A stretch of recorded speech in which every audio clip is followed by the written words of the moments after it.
Hi, I wanted to tell the story of my first experience with body, speech, mind supervision. Body, speech, mind supervision comes out of the contemplative psychology tradition in Boulder, Colorado, which pulls a lot from Vajrayana Buddhism and also the humanistic, existential, psychoanalytic traditions starting in the late 80s. I've covered this in more detail in other videos, but let me say a little bit what was happening. This is 1990. I was just entering my graduate program for a master's degree in Buddhist psychology.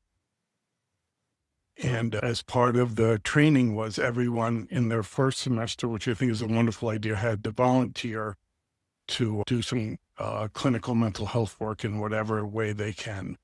So I did my work at Friendship House when Friendship House was a residential treatment home community for people who had been recently deinstitutionalized, people who had spent many years in state mental hospitals, people who had been in and out of kind of hospitals for a long time. And at that time, there was a movement towards these kind of community and new creative ways of working with people who have suffered in this way.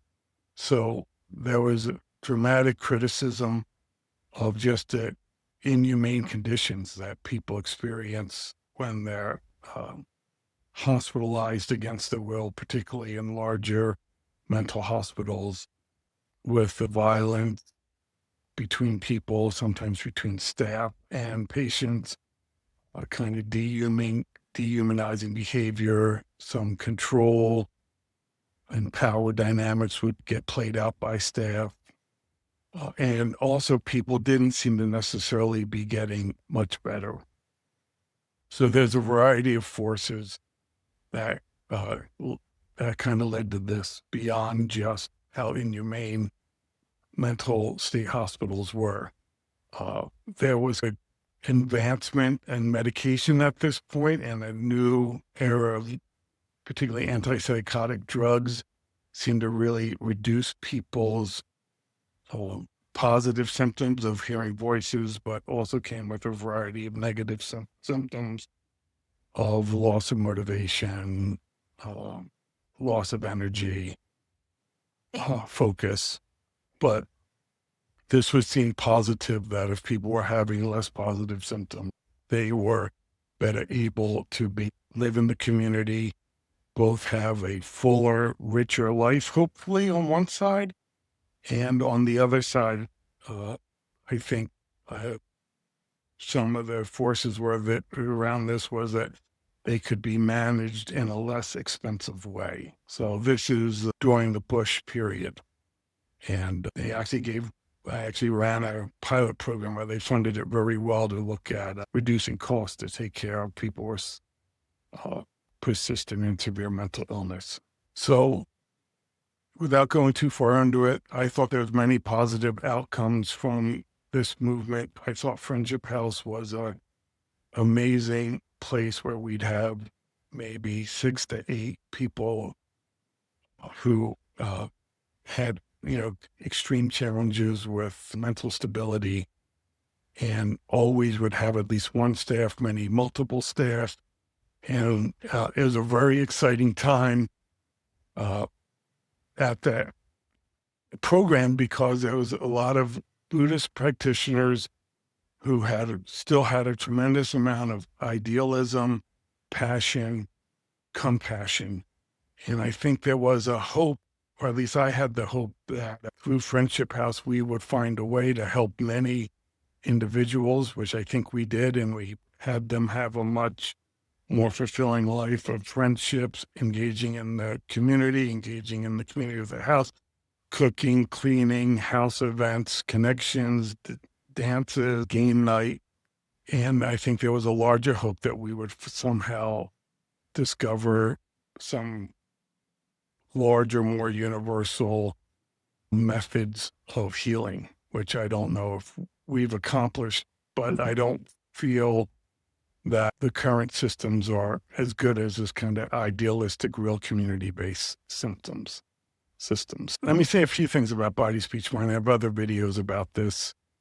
Body, speech, mind is a descriptive practice where we use the Buddhist idea of what's known as three gates of how someone interacts with the world through their body, through their speech and their relationships, and through their mental constructs and their understanding and thoughts about the world and schemas about the world. People would meet in a group, and then someone would describe a client, although I'm giving a different example here, and through these categories, and then we would figure out what to do at that point. So the idea here was not specifically diagnostic, starting with a diagnosis or some kind of structural understanding of the person's challenge, but trying to bring the person into the world through descriptions to be in direct experience with that person's life.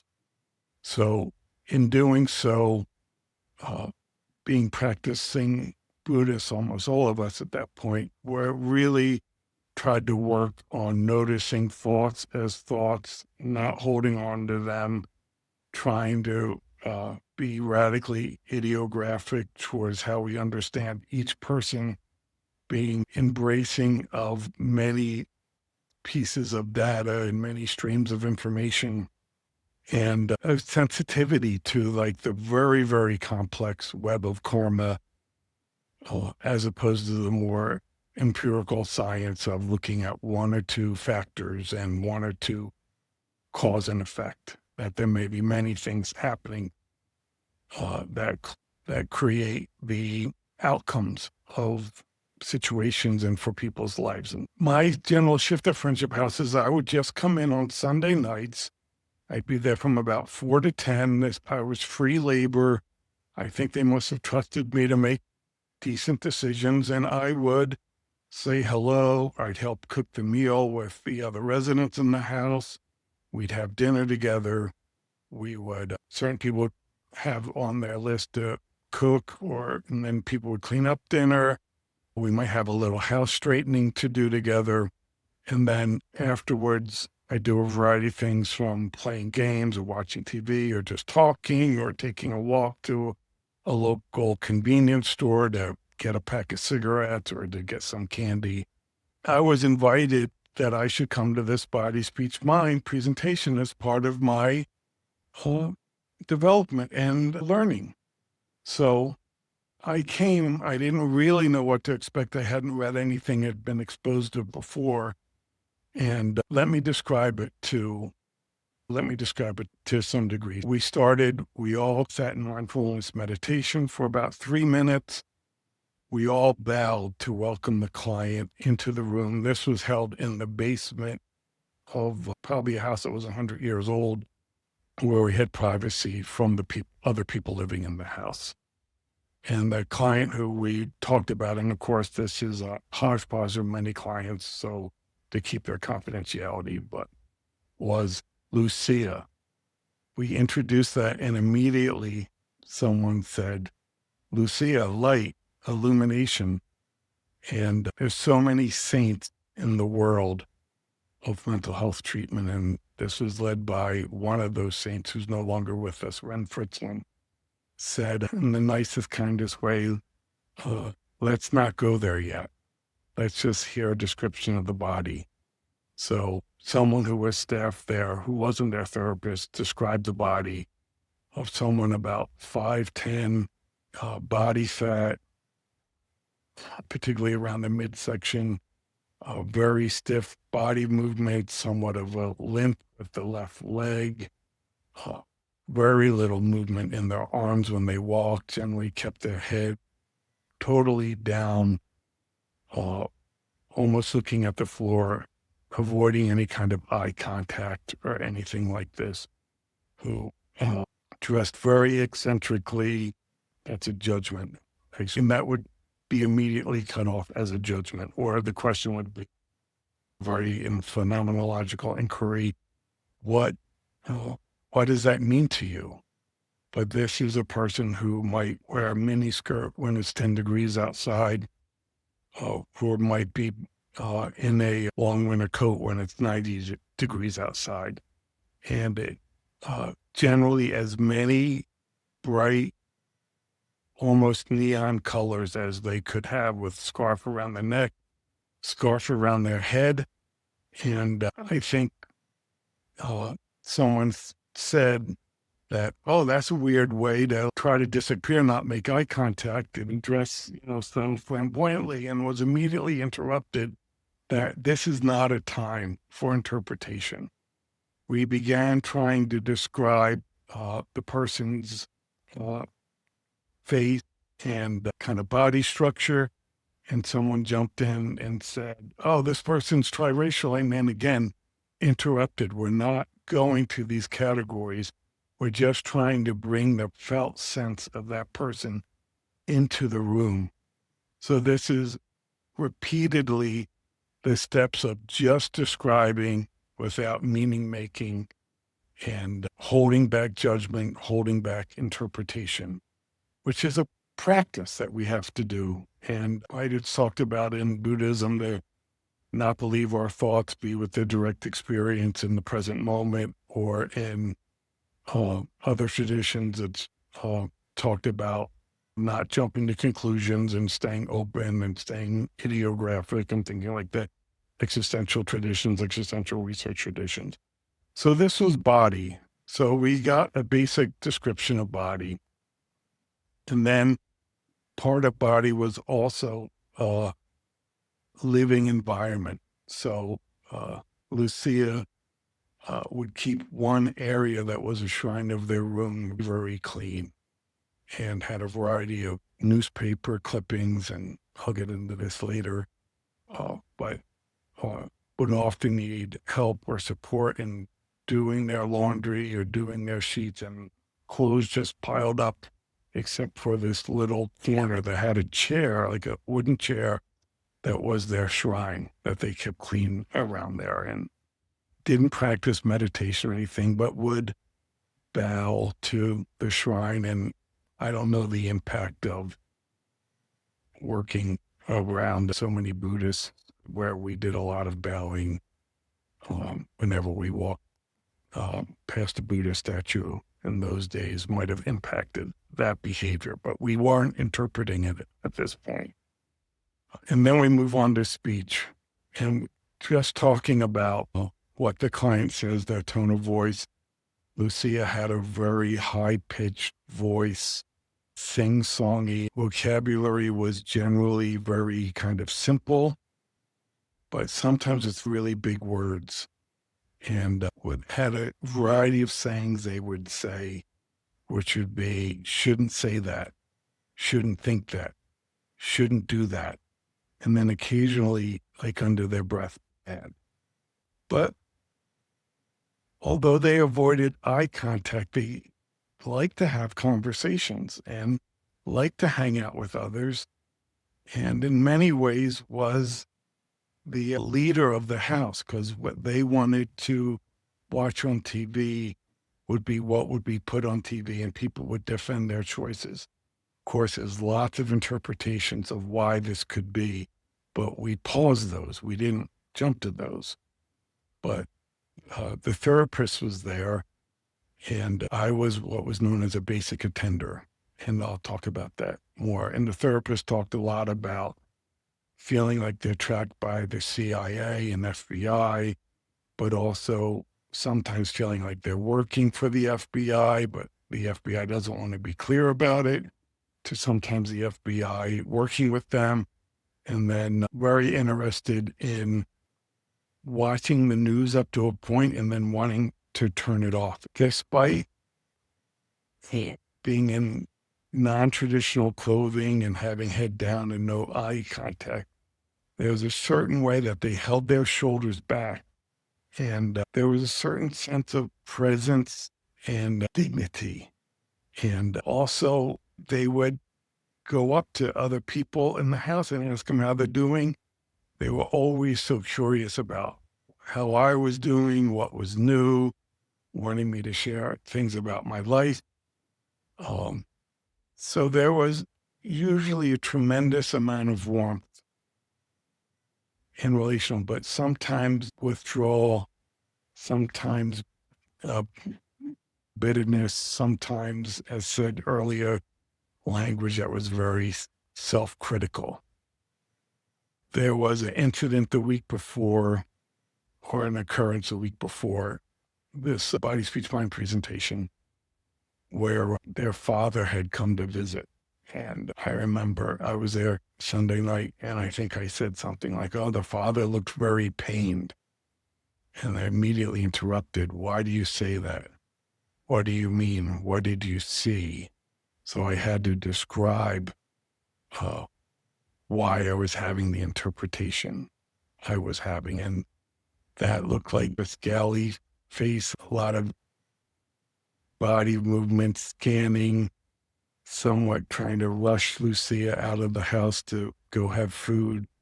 But this is very helpful, that what may have been seen as pain from my culture, which is probably different than their father's culture, although their father was a white man, but I think of more upper class, probably Protestant, tradition, English, German, and my culture would be different, but also very different than Lucia's culture. And we'll get into that more uh, later. So next we went on to mind, and very hard to describe someone else's mind. And it comes out of our descriptions of body and speech, and it inevitably has a interpretive quality to it. What was interesting is that during this mind presentation, we went so often back to body and speech. The therapist talked about the same perseverative stories about the CIA. It came in, uh, uh, talked a lot about Bill Richardson, who had a fantasy that was a political figure in the 80s and 90s and was uh, secretary of, was in the Clinton's cabinet, and eventually he ran for president, but this was before then. And had a fantasy that uh, she was the daughter of Bill Richardson and her father wasn't the real father, and she looked like Bill Richardson, and sometimes would mutter, "I'm bad," or "I shouldn't say that," in there. Sometimes, this is getting back into speech, a very trusting relationship of their individual therapist, and sometimes not trusting, and was worried that they were out to get them. So some kind of, might be classic symptoms of paranoia, but we didn't label this as paranoia. We labeled this as the fears, what it was the fear of. We talked about how tight or loose or how creative or how rigid the thinking was from what we've heard from their conversations. And more of their behavior came out in this. So there was discussions about Lucia would often go out and disappear from the house for an overnight or sometimes a couple of days and then report having a new lover. And got very hot at this moment because although we are trying to describe the mind, inevitably people's minds and people's ethics get involved when we're working with clients. And someone was very concerned about Lucia potentially being taken advantage of by people for sex. And someone else felt like it's really Lucia's choice and freedom, and we're putting some kind of patriarchal view about Lucia's sexuality and trying to control it. Uh, and I felt like they could see each other's side eventually. Some discussion about Lucia's fascination with M&Ms would line them up on the desk, had been caught stealing M&Ms, and people wanted to quickly go into interpretations about what the M&M symbolized, and it as an attachment figure or a thing of power or a practice of restraint or meaning making. And again, Ren would interrupt us and bring us back to what we observed and what that may say about the mind. And it moved into kind of a creative associative state where someone quoted a line of poetry, someone quoted Frida from Whiteman. Oh, I think one of my favorite quotes, I think I learned it before then, but clients will forgive mistakes of the tongue, but not of the heart. And that was very vital to us in our work, is that we were compassionate and relational, even if, of course, we didn't always say the right thing at any time. But in this next stage, someone gave an image, someone told a story about a travel they had that came to mind, and started to get out there and was steered back to, oh, I think we have enough of it. What do other people have to say? So this was like pure description. And then we stopped. And basically, people said, what do you think? What are you feeling? What words are coming to your mind? And people associated, and some of the words that came out, were like longing or relationship or crushed dreams and choice and power and freedom, existential kind of themes that came out, which wasn't surprising. And then I think of this as like a germative period where we're trying to understand the client beyond what's written in their chart. And afterwards, I was generally pretty quiet throughout the meeting. And afterwards, there was their therapist and there was their psychiatrist was there.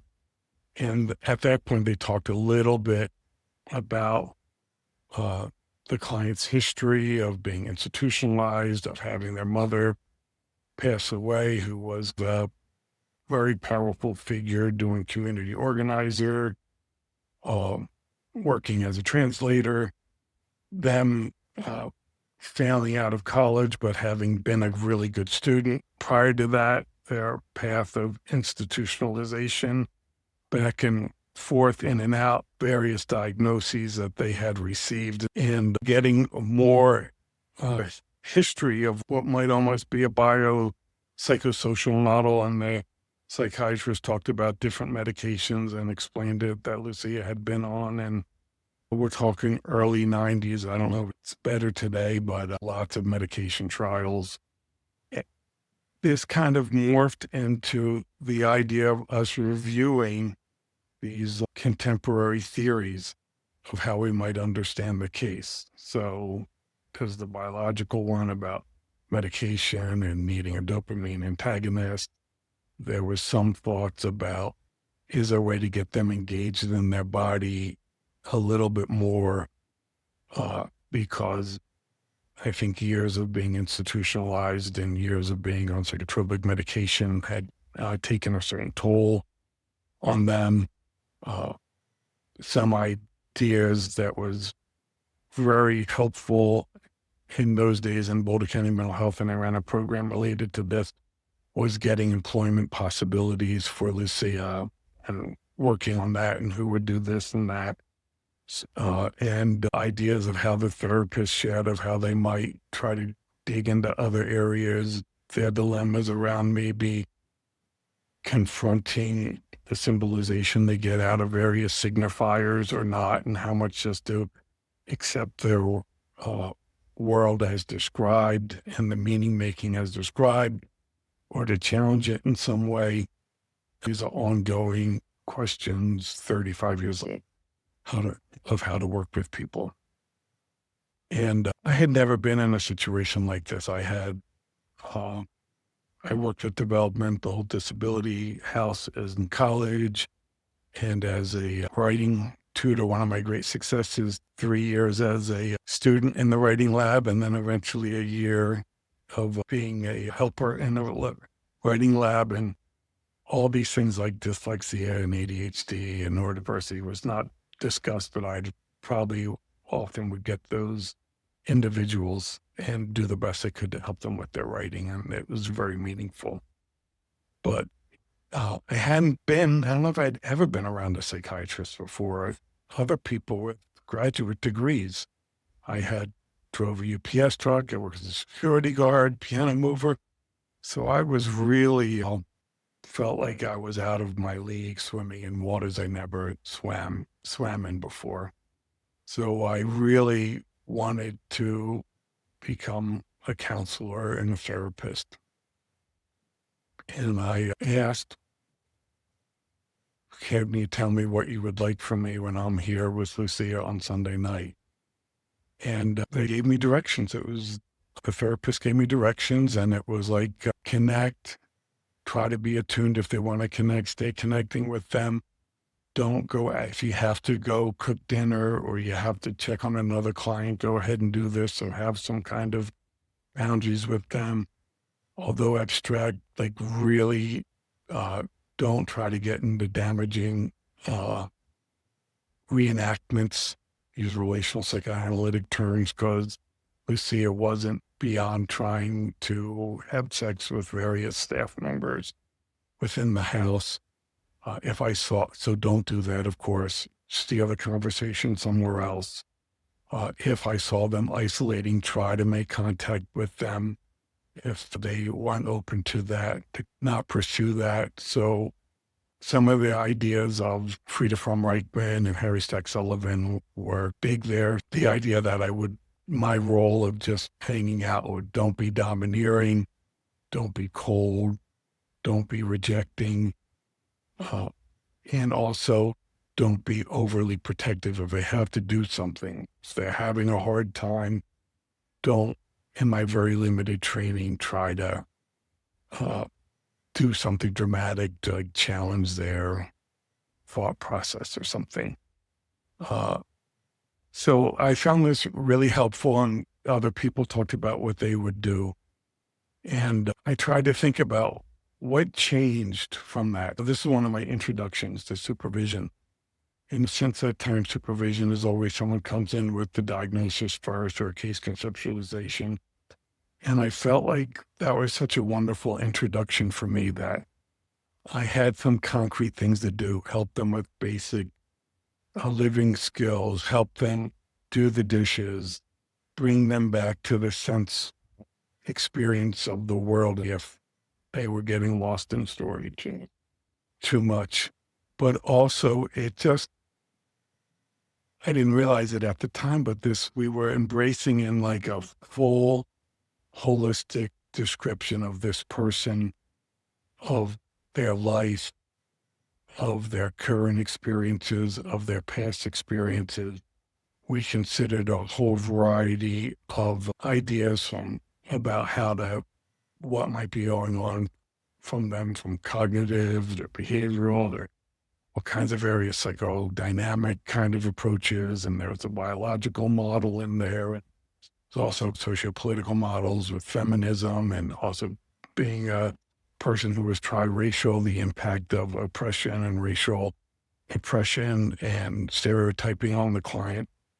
I felt like after that, my interactions were so much fuller and richer, even though outside I may have not been doing much different than I had done before the body, speech, mind presentation, but I felt more empathy, more compassion, more complexity, greater awareness of the categories and the theories I was holding about their struggles and the reasons why their struggles, and really getting more aware of my biases about what might be change processes, which was very immature at that stage in my career.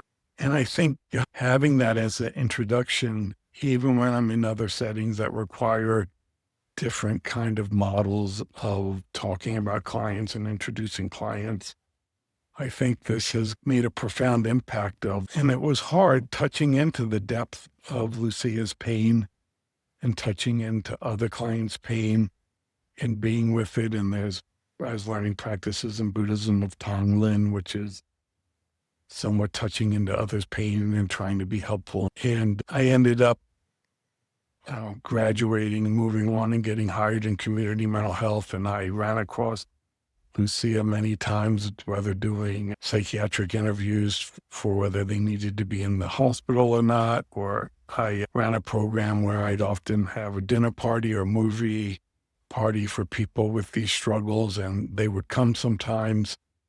And just 10, 12 years of crossing paths, and knew about my dog, and knew about my career journey, and knew where I was from and my family, and knew about where they were from in New Mexico, and uh, food they like to eat, and lovers they've had, and TV shows they liked, and staff they liked or didn't like, and uh, that developed quite a bit of intimacy, I think. And this was the practice, and I wasn't being a blank screen coming from the soul that I'm free from right minute.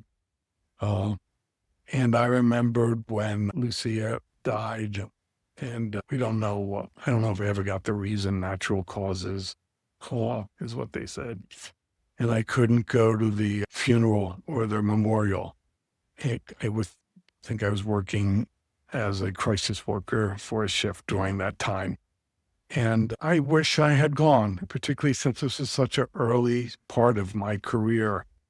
That's not that would have provided some closure in some way, but it would have been nice, I think, to be around other people who knew them and to hear stories and uh, respect their struggle and respect their successes. And I've gone to other, of course, many funerals when you work in community mental health. And I think just a holistic, larger, human, uh, humane, ideographic kind of approach has stayed with me, even though I had to learn all the empirically validated treatment protocols and memorize them and apply them at some time. Maybe I'd do it with some ideographic integration. So if you get interested in this, I do recommend Robert Walker's chapter, Body, Speech, Mind, and Brilliant Sanity. I am the lead editor, but you should know that I donate all the money back to the Naropa Buddhist Psych program. So I'm not getting rich if you buy the book and read that chapter. And I'm just a believer that it's nice to get a fuller picture, not be so reductionistic, and really benefits us as clinicians to learn how other people think about cases and how they think about treatment and change processes and therapeutic factors. And so I appreciated room for us to be generative in creating our ideas and what stood out. And then also kind of critically examining our own bias, theoretical biases that would come up, and then working with some kind of pragmatic integration to do the best we could with everyone we worked with at that time. Okay. Hope you found this helpful or interesting.